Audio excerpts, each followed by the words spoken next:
been 12 seconds, and someone's just died of suicide.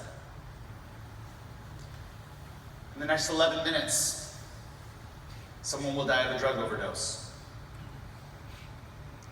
In the next 12 and a half minutes, someone will die of an opioid overdose.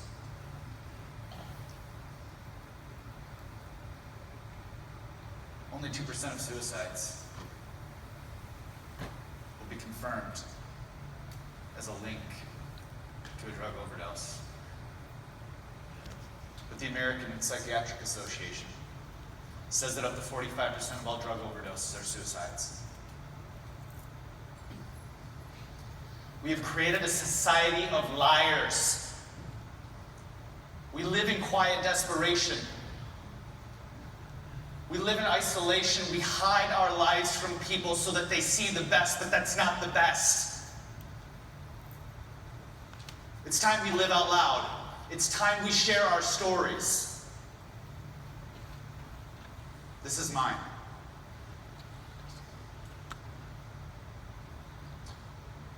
My grandfather was one of the early executives at Eli Lilly. He was a pharmacist by trade. He went into the pharmacy business as one of the first individuals in the early 60s to start installing pharmacies inside medical arts buildings. He started building a retail chain called the Apothecary Shops, and Ryan Paul, at 15 years old, now had access to narcotics. For the next 15 years, I would spend my days trying to pull together a graduate degree, trying to get out of jail, in and out of rehab. And in that 15 years, I came to the end. 15 years of collateral damage. I hadn't talked to my parents in 4.5 years. My brothers had left. My heroin-addicted wife had divorced me. And no one knew. There are people that I've actually called on in this room. I've had a wonderful career. I came from great privilege, but I had ruined my life. I had no more relationships. See, we have to understand that in drug addiction, in mental health disorders, the problem is that we don't focus on the reality that the issue is pain. I paced back and forth around my house that day. I had hidden Oxys, and Xanax, and Seroquel, and Depakote, and everything I possibly could, scattered all over the house. I thought about it many times. Maybe my life would be worth something in death. Maybe people would fondly talk about me.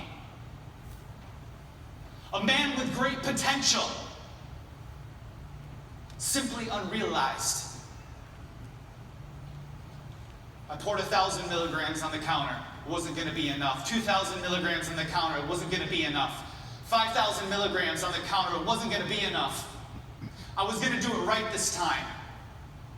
They said that I was at best a selfish, arrogant, overprivileged white kid, trapped child in a man's body. And you know what? It was time to prove them wrong.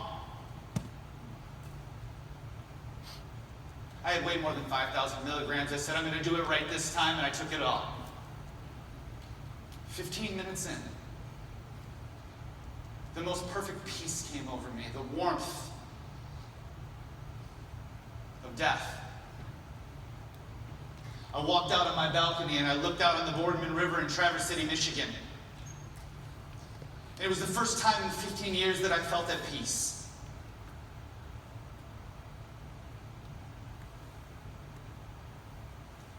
I walked back in, I laid down.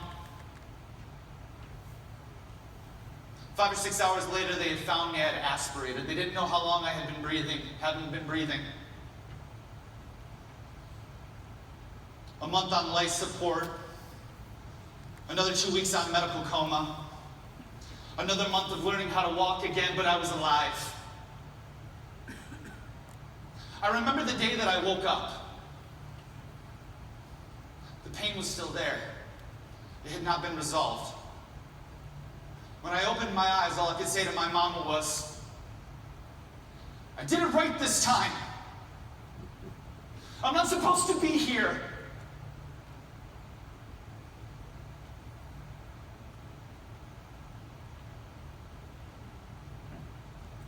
I had been released after the 3rd month of inpatient rehabilitation. I was trying to piece my life back together.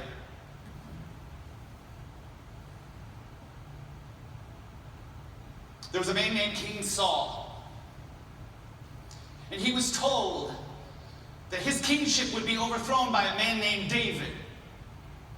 And so King Saul went after David and chased him around the countryside. David hid in caves to save his own life. King Saul had a younger brother. His name was Jonathan, a youngest son. Jonathan ran out to the field to meet David one day, to warn him of King Saul's intent. And the only thing that we gather from that story is that Jonathan was closer than a brother to David. I had walked out of the hospital 3 months later, and I got a phone call 2 days after being back in the real world.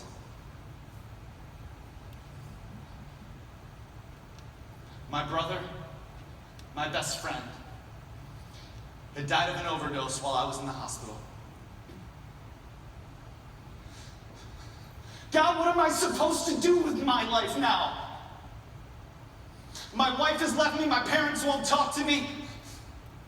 The only man that ever would walk with me is dead now. Months and months of sadness and tears, counseling, more rehab. I dug deep. And then one day I didn't want to feel that way anymore. I changed. You see, we have to stop asking why the addiction. We have to stop asking why the mental health disorder. We need to start asking why the pain.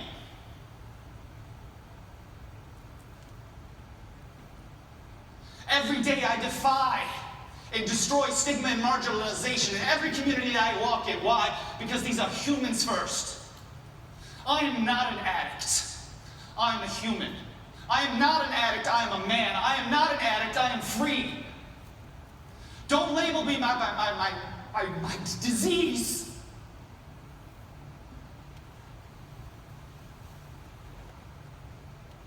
We have stigmatized and marginalized an entire population, and it's been the deterrent for them getting help. So let me give you 3 things that you can take back to your communities. Number 1, change your hearts so that you can change your minds. It's time to get an internal job to say, do I care more about people than politics? Do I care more about people living than dying? You would say, yes, Ryan, of course I do. But I go into communities all over the country and they don't give a damn. We must change our hearts. It must be an internal job so that we can change our minds. And when we change our minds, number 2, we change our words. We must change our language. They are not addicts. They are not junkies. They are people that have a substance use disorder. It's no different than cancer.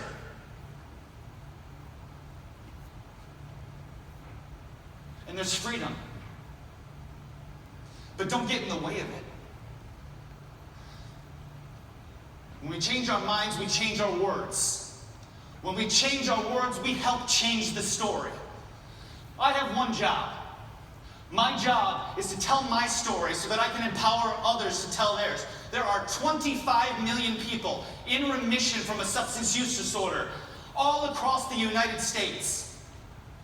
What if 25 million people were posting victory stories because all I see is opioid epidemic?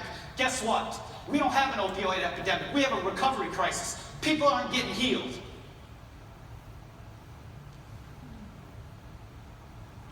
Number 3, you change your words, you help change the story. We stop asking why the addiction, we start asking why the pain. And well, how do we help change the story? We teach other people to tell their story. Why? Because I live by someone else's sacrifice. I will not let Jason's death be in vain.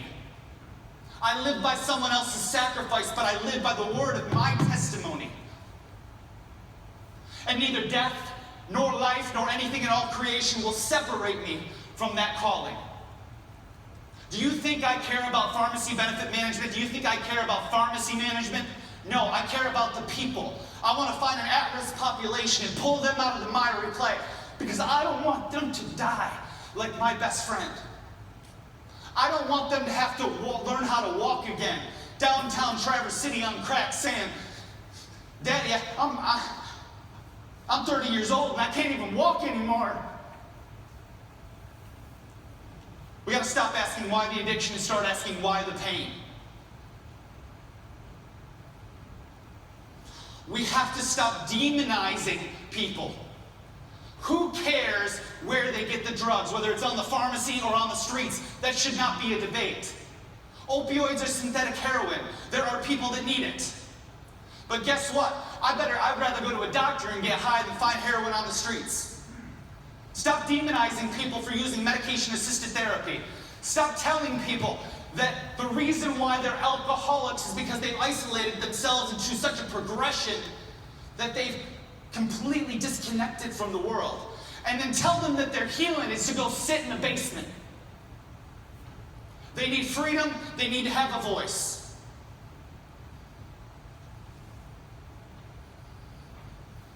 So here's the action call.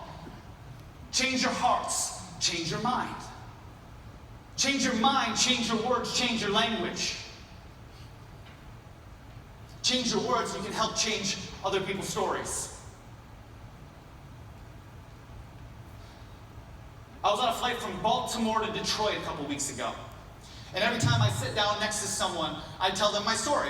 Why is our opioid, narcotic, and controlled substance formulary guidelines called the Orion and Paul Initiative? So when people ask, well, aren't you a PBM? Yeah, but this program's called Orion. Why is it called the Orion and Paul Initiative? Well, I'll tell you why. And I tell them. So I'm sitting next to a man on a plane, and I start explaining my day. I had a terrible day. I said, man, I just need to talk to somebody. I just need to tell him what's going on. So he started sharing his story with me. I told him my recovery story. I told him about the overdose. I told him why the Orion Paul Initiative even exists. And you know what he said? He goes, I have two sons that struggled with addiction for years. And he kept going back to his younger son. Well, my youngest son, he's doing well. He's been clean and sober for 5 years. He's doing really well. On and on and on, I got back to the youngest son. I said, sir, how's your oldest son doing? 65-year-old man sitting on a Delta flight from Baltimore to Detroit started to weep. He said, oh, my baby. His mama and I haven't talked about it for 5 years. But we lost him to an overdose. And when we buried him, we promised we'd never talk about it. And I looked him in the eye, I said, I love you. And I got a daddy that you need to meet.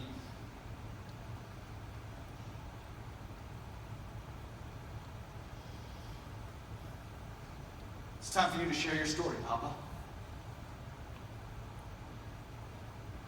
We defy and destroy stigma and marginalization in our communities by seeing people as they are.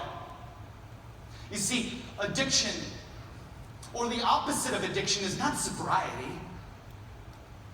The opposite of addiction is connection. It's our jobs to connect the hurting, connect the lost. Because there's freedom in victory. So I challenge you with this. No more opioid epidemic New York Times headlines on LinkedIn, and don't tag me.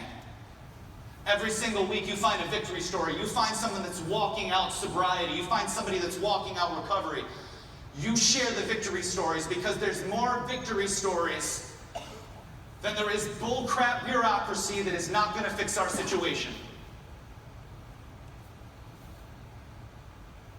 I don't know you, but I love you. And 1 out of 10 is struggling in this room. It's just a statistical fact.